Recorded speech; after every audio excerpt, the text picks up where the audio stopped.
Chia sẻ cuộc sống xin chào mọi người nha. Chia sẻ cuộc sống rất vui gặp lại mọi người trong cái buổi live hôm nay của Chia sẻ cuộc sống. Thì như lúc trước Chia sẻ cuộc sống làm có mấy clip chia sẻ đến mọi người. Đây là cái điểm bắn pháo hoa được thành phố Phan Thiết tổ chức hàng năm, một trong cái địa điểm bắn pháo hoa lớn nhất của thành phố Phan Thiết. Thì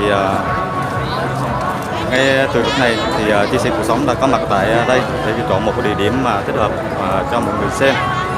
Thì từ rất sớm thì mọi người cũng đổ xô về đây rất là đông. Thì hai bên dọc cái chân cầu này sông Cà Ti thì hiện giờ thì Chia sẻ cuộc sống thấy mọi người cũng tranh thủ chọn cho mình một cái địa điểm thích hợp để xem cái màn pháo hoa đón xuân Canh Tí 2020. Thì rất náo nhiệt mọi người. Ở đây thì mọi người tập trung từ rất sớm, rất là đông. Thì theo dọc hai bên chân cầu rất là đông luôn. Bây giờ Chia sẻ cuộc sống thì quay cái cảnh mọi người tập trung cho mọi người xem. Và trong cái video hôm nay thì Chia sẻ cuộc sống muốn gửi đến những cái hình ảnh trực tiếp từ thành phố Phan Thiết, màn bắn pháo hoa đón xuân Canh Tí năm 2020.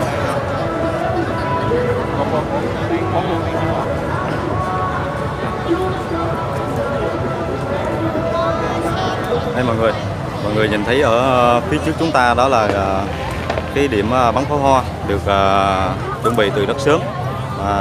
Trong suốt ngày hôm nay thì giờ này thì cũng đã đến lúc chuẩn bị pháo hoa bắn lên rồi mọi người.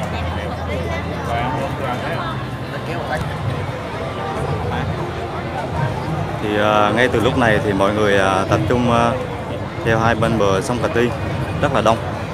Mọi người có thể nhìn thấy phía trước chúng ta thì bên kia cây cầu thì mọi người cũng tập trung rất là đông, đứng nghẹt cầu luôn.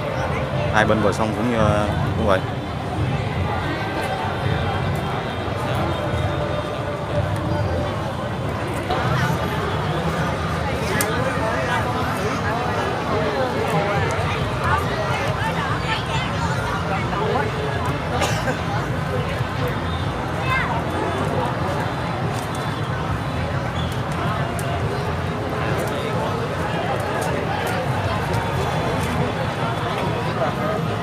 Hôm nay Chia sẻ cuộc sống chọn một cái địa điểm rất là thích hợp để mọi người có thể xem toàn cảnh cái buổi pháo hoa hôm nay.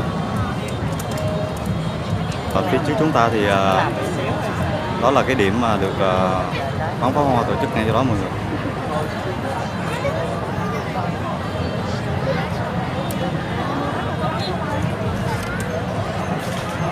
Thì như cái video trước Chia sẻ cuộc sống có làm và có chia sẻ đến mọi người thì vào dịp đón xuân hôm nay thì cái tỉnh Bình Thuận thì có 8 điểm. Thì trong đó là cái điểm Phan Thiết là điểm đầu tiên, rồi những cái điểm lân cận tiếp theo ở trong cái tỉnh Bình Thuận của mình. Mọi người ai có thể mà đến được những cái nơi nào gần nhất thì mọi người đón xem. Một cái lượng người rất là đông mọi người.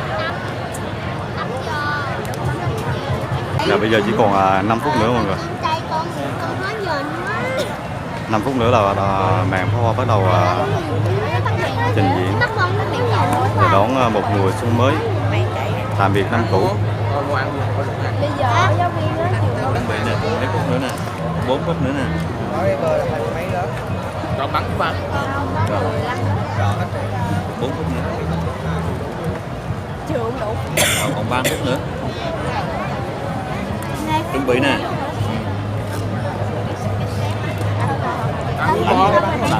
Đi bạn nghe. Quá xa.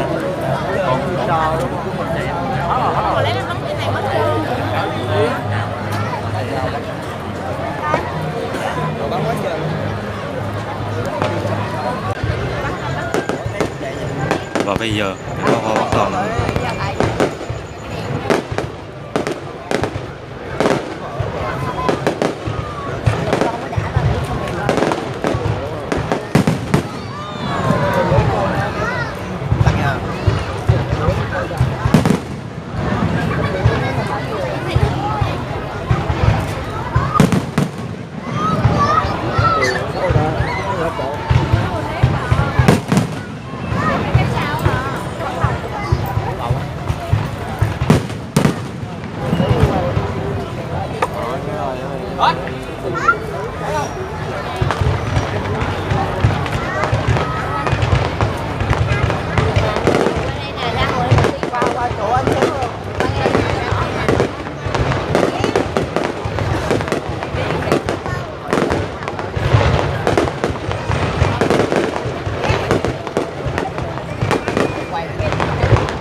Vậy là tháo nổ năm năm.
Còn đây nè, xung quanh này xung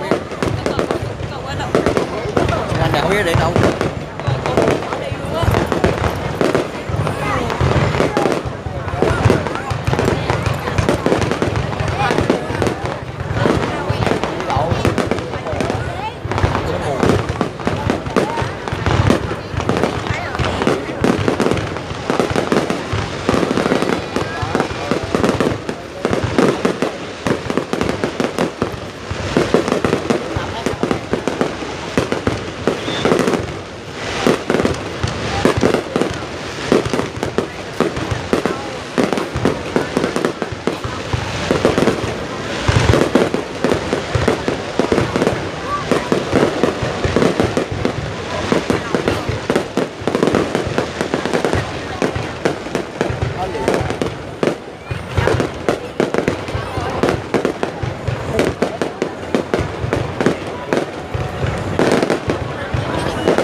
Ủa sao không chụp?